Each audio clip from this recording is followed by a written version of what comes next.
Olá! Hoje a gente vai mergulhar fundo nas sombras, mas não uma sombra qualquer. Mas vamos explorar um reino feito de sonhos e desejos ocultos. Vamos desvendar os profundos mistérios de Gamaliel. E para começar, fica aqui uma pergunta. O que será que se esconde lá no fundo, naquela parte que a gente nem sabe que existe na nossa mente? Sabe aquele lado B da nossa consciência? Olha, para tentar responder essa pergunta, a gente precisa de um tipo de mapa. E no sistema esotérico que estamos abordando, esse mapa do subconsciente é conhecido, veja só, como a árvore da morte. É exatamente aí que encontramos esse tal reino sombrio dos sonhos, a esfera de Gamaliel. Então, esse sistema sombrio tem um nome: Qliphoth. Pensa assim, muita gente já ouviu falar da árvore da vida da Cábala, né? Aquela que representa a ordem, a criação divina. Pois bem, o Qliphoth é tipo o reflexo dela num espelho distorcido, é a sua sombra. São como cascas que guardam tudo aquilo que foi deixado de lado, o que foi considerado impuro ou caótico, formando uma espécie de antimundo com regras próprias. E é dentro dessa estrutura toda que a gente acha Gamaliel, que é a segunda esfera, ou Clifa. A descrição dela é basicamente o reino astral onde os nossos sonhos, aquelas luxúrias que a gente reprime, todas as fantasias proibidas, tudo isso ganha vida ali. E olha, não é um lugar qualquer, não. É um lugar de muito poder. Os mistérios explorados em Gamaliel estão ligados a práticas bem profundas, sabe? Coisas transformadoras. A gente está falando de feitiçaria, de manipulação da realidade, de alquimia sexual, que usa a energia da libido para fins espirituais, e também da magia lunar, que se conecta com a intuição e o subconsciente. Fica claro, né? A essência de Gamaliel está toda nesse lado oculto dos nossos instintos e desejos. Mas é claro que todo reino precisa de um governante, certo? E no Qliphoth, cada esfera tem sua divindade. Só que em Gamaliel, essa figura não é apenas poderosa. Ela é a personificação total da natureza desse lugar. E lá, no trono desse domínio astral, bem no meio das sombras e dos sonhos, reina uma deusa.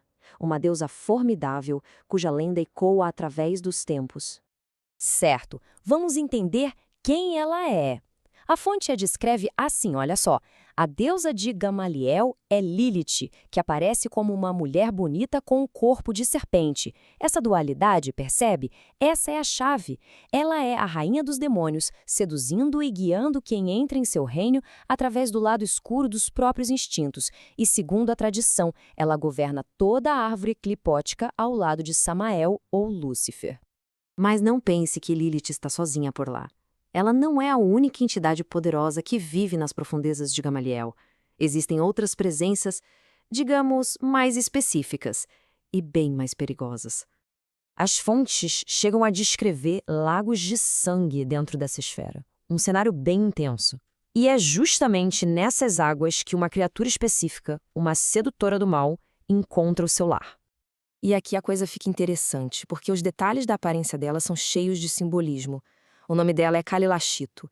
Ela é descrita como metade mulher, metade peixe, uma sereia das profundezas astrais. Seus olhos, completamente brancos, sugerindo uma visão de outro mundo.